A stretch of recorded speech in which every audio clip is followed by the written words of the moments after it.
Oi gente, tudo bem? Sejam muito bem-vindos a essa aula da Escola de Direito Educacional.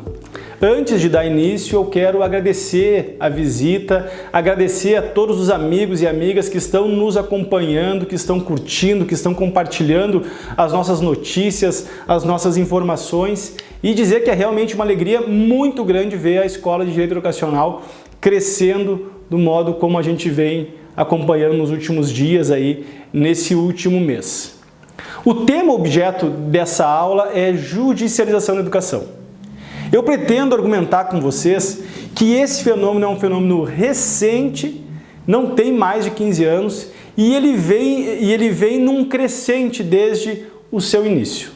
Então, a minha ideia é apresentar esse fenômeno a vocês, ao mesmo tempo em que eu vou tentar explicar de modo consistente as razões de a gente estar hoje vivenciando um processo em que se leva ao Poder Judiciário as questões escolares.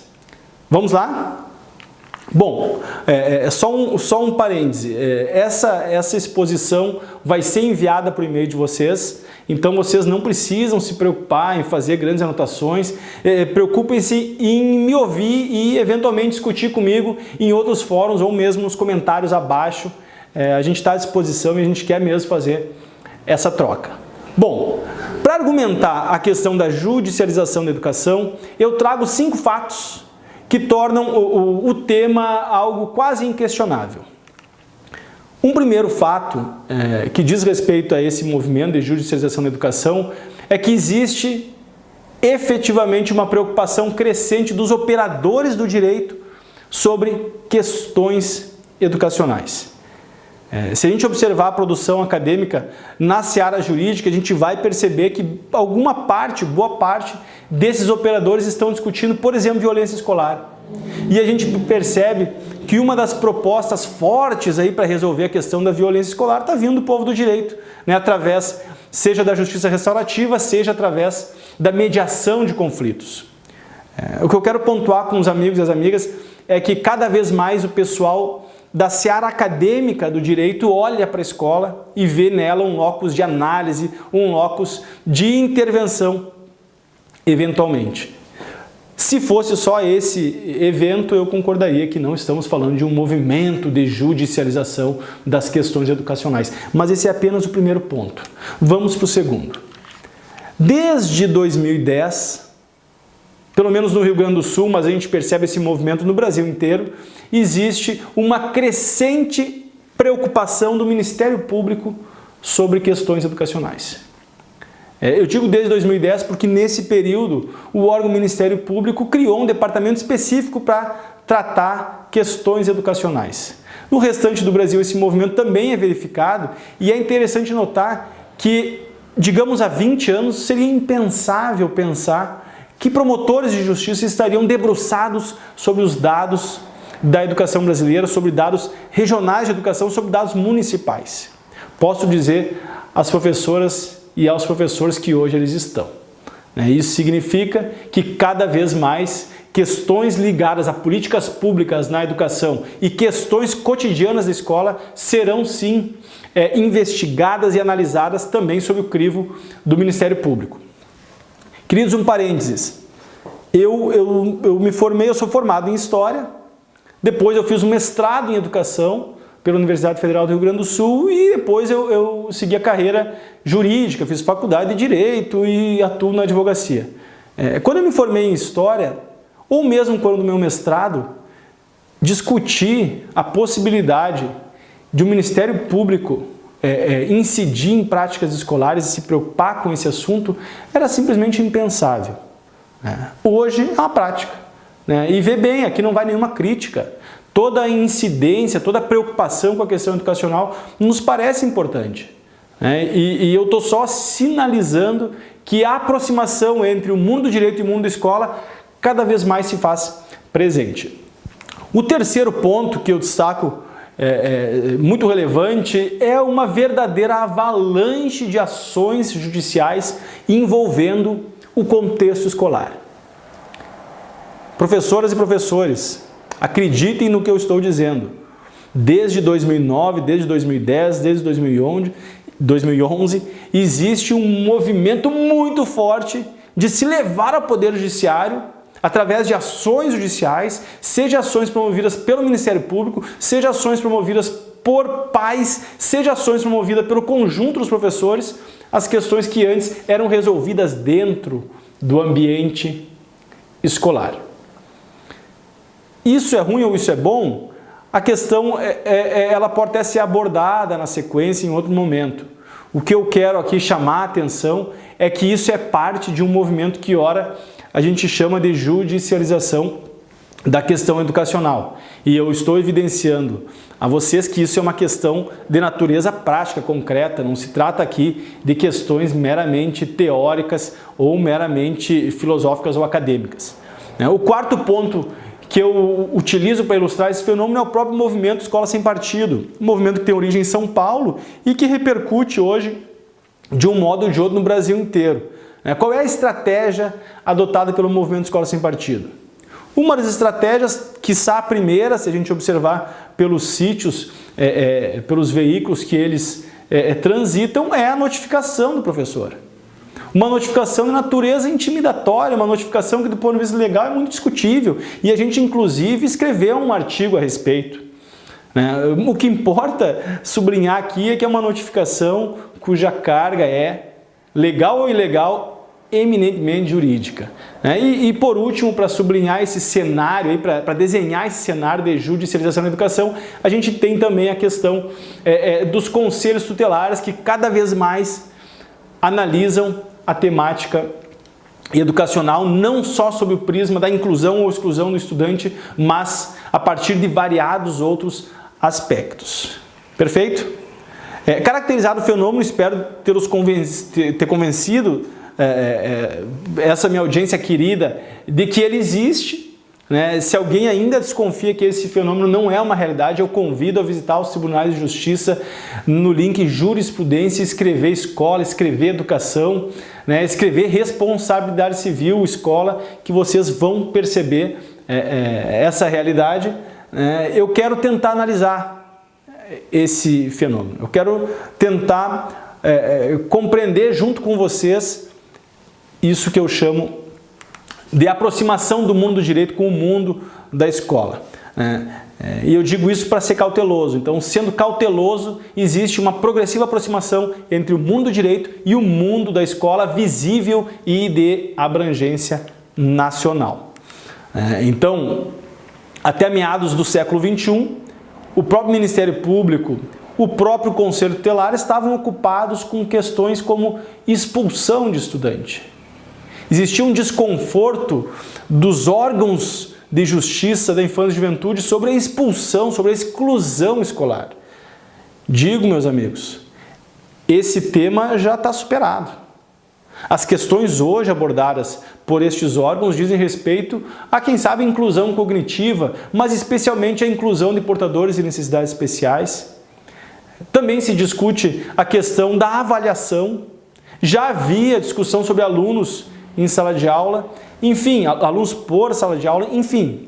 A discussão que está hoje colocada é uma discussão quase de natureza de proposta pedagógica. Não está mais fora da escola. Pelo contrário, a gente percebe essa discussão no qual o direito vem tomando muito corpo dentro da escola. E aí eu quero fazer uma rápida distinção entre judicialização da educação e ativismo judicial. Os colegas podem pensar que a judicialização da educação é um fenômeno trágico, porque exclui o docente do debate das mudanças e da qualificação do processo pedagógico. Gente, não vamos confundir judicialização da educação com ativismo judicial. Ativismo significa a intervenção do Poder Judiciário se sobrepondo às responsabilidades dos entes, em princípio, responsáveis. Eu vou dar um exemplo que fica mais fácil. Quando a gente fala em ativismo judicial na política, a gente percebe o Poder Judiciário decidindo questões cuja natureza se discute, se seriam mesmo do Poder Judiciário. A indicação de um ministro por um presidente, por exemplo, a possibilidade ou não de uma determinada política pública que, em princípio, seria razoável. Enfim, para resumir, o ativismo judicial seria uma ingerência indevida do Poder Judiciário nas outras esferas. A judicialização da educação não é isso. A judicialização da educação trata de questões envolvendo os atores da escola que, não resolvidas dentro da escola, são levadas por esses atores ao Poder Judiciário. Então, vê bem, existe uma distinção muito grande. O Poder Judiciário, nesse caso, é provocado a agir a partir de um suposto ilícito e a partir de uma controvérsia não resolvida no ambiente escolar. E aí vamos para uma questão seguinte ainda sobre a compreensão desse fenômeno, que diz respeito a Marcelo, isso é uma tragédia, Marcelo, isso significa pessoas que não entendem do processo pedagógico, né, ingressando e determinando condutas dentro da escola. Eu diria devagar com andor. Mais ou menos. Por quê? Porque não existe o risco daquela metáfora dos elefantes numa loja de cristais. Ou seja, promotores, advogados entrando na escola e destruindo o que lá está sendo feito.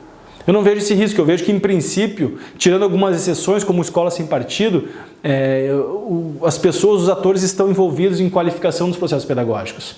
O único risco que eu percebo, e é por isso que nós criamos também a Escola de Direito Educacional, é a natureza dos discursos jurídico e pedagógico entrarem em conflito.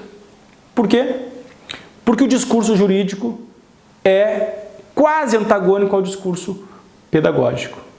O discurso pedagógico é o discurso do diálogo, da comunicação, da construção coletiva, o discurso do ouvir, o discurso do não ter certeza absoluta, mas ter sim muita vontade de construir algo em comum. O discurso jurídico não. O discurso jurídico tem uma carga imperativa, tem uma carga do cumpra-se, tem uma carga que eventualmente pode não se coadunar com o discurso escolar. E por isso que a apropriação dos fundamentos jurídicos do trabalho docente se faz muito importante. Porque a outra justificativa desse movimento crescente de se levar ao Poder Judiciário questões escolares reside no próprio, eu digo isso tranquilamente, meus amores, reside no próprio pouco conhecimento que nós, professores e professoras, temos dos fundamentos jurídicos que informam o nosso trabalho. Boa parte das ações judiciais em curso dizem respeito a questões elementares que a escola poderia resolver. Mas a escola não resolve exatamente porque ela desconhece os atores principais da escola, que são os professores, que são os gestores pedagógicos, que é a direção, desconhecem os fundamentos jurídicos que informam o cotidiano do seu trabalho. E aí eu faço uma rápida analogia com os colegas. É possível imaginar um engenheiro edificando um prédio, por exemplo, sem conhecer a normativa que informa a edificação desse prédio, por exemplo, o plano diretor de município? É possível imaginar um médico fazendo uma cirurgia sem conhecer a normativa jurídica que envolve os procedimentos cirúrgicos que ele está promovendo? Guardadas as devidas proporções, eu estou convencido que nós, professoras e professores, não temos uma apropriação consistente dos preceitos normativos de direito educacional. E eu acho que é a ausência disso que impulsiona esse movimento de judicialização da educação. Eu tenho vários casos a abordar e a gente tem feito isso na página da Escola de Direito Educacional. O que a gente percebe é que a grande maioria dos casos que vão ao Poder Judiciário, se bem abordados no ambiente escolar, não dariam ensejo a ações judiciais. Existe, caros e caras, um desalinhamento entre as propostas pedagógicas e as práticas educativas e a normativa de direito educacional. É esse desalinhamento que a gente pretende, se não resolver, pelo menos contribuir para diminuir. A gente pretende na Escola de Direito Educacional criar condições de estudo para a apropriação, para que a gente consiga, para que a gente alcance a apropriação desses preceitos normativos que nos parecem hoje insuficientes. É mais ou menos essa a definição de judicialização da educação. A gente tem vários casos concretos que poderia aqui abordar, mas a nossa ideia, o nosso propósito nessa aula é ser breve e claro, ser breve e objetivo, apontando o fenômeno e indicando caminhos para a superação. Nesse sentido, eu dou um último exemplo. Quem de nós domina com alguma profundidade as questões educacionais previstas na Constituição Federal? Quem de nós conhece e dialoga com um pouquinho de consistência a respeito do Estatuto da Criança e do Adolescente ou da LDB? A LDB, na verdade, a gente conhece um pouquinho mais porque estudou para o concurso, já alguns há muito tempo, outros há menos tempo, mas eu digo não conhecimento para concurso, mas o conhecimento consistente, conhecimento para ação, o conhecimento que incide em práticas. Quem de nós conhece a legislação sobre bullying, por exemplo? Quem de nós conhece hoje o Plano Nacional de Educação, que é uma legislação e que informa o conjunto das políticas públicas? Quem de nós conhece a lei que informa a inclusão na temática dos negros, dos indígenas, enfim? Esse conjunto todo que envolve um ordenamento jurídico, hoje é objeto de estudo de boa parte de quem quer diminuir essa distância, esse desalinhamento entre o mundo escola e o mundo de direito. E é para isso que a Escola de Direito Educacional foi criada. Queridas e queridos, obrigado pela atenção. Fico muito contente em agora conseguir compartilhar com vocês a mensagem da escola. Digo para vocês que é um desafio muito grande para mim também dar aula na frente de uma câmera. Eu não sou acostumado a fazer isso e esse desafio ele é um pouquinho diminuído pela satisfação de levar adiante nosso projeto. E eu convido, gente, para que vocês curtam a nossa página, para que vocês compartilhem as notícias que julgarem adequadas, para que vocês, enfim, estabeleçam uma interlocução pesada. Eu não confundo trabalho sério com mau humor, então bem-humorado, um trabalho divertido, mas um trabalho que consiga incidir nas práticas educativas. É esse o nosso propósito, é esse o nosso objetivo. Agradeço mais uma vez a atenção. Obrigado, gente.